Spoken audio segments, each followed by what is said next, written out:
бір 90% уже сіздің дұғаңыз қабыл болды деген сөз да.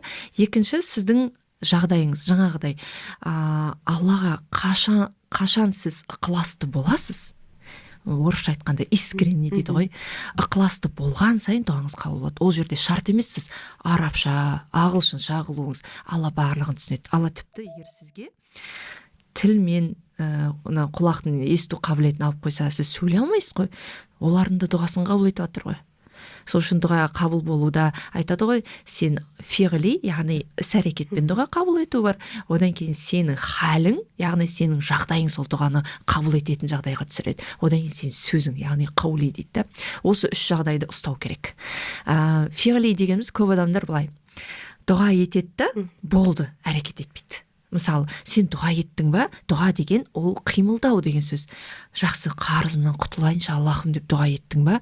Онда тағы да жұмыстарға орналас. Қақ есіктерді. Бір есікті қақ, 100 есікті қақ. Сол кезде Құдайдан барып сұрасаң болады. Аллахым, мен 100 есікті қақтым, бірақ маған мүмкіншіліктер ашылмай жатыр деп. Біз бір есікті қағамыз, ол жақтан жоқ деген жауап еститін болсақ, болды, бітті, енді мен өмір тоқтады, Алла мені жек көреді деген сияқты.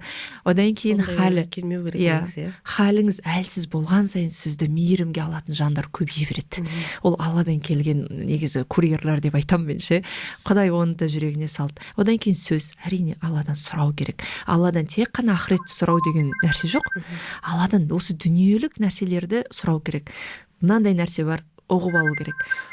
Адамдардан сұраған сайын жексұрын боласың да, ал Құдайдан сұраған сайын сүйіктісі боласың. Құдайға жақындай бересің.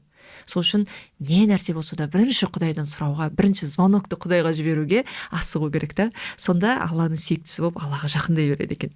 Сіздің осы саланың мықты маманы, көп әйелдердің былай айтқанда сүйіктісіне айналып жатырсыз ғой қазіргі таңда. Осындай деңгейге жету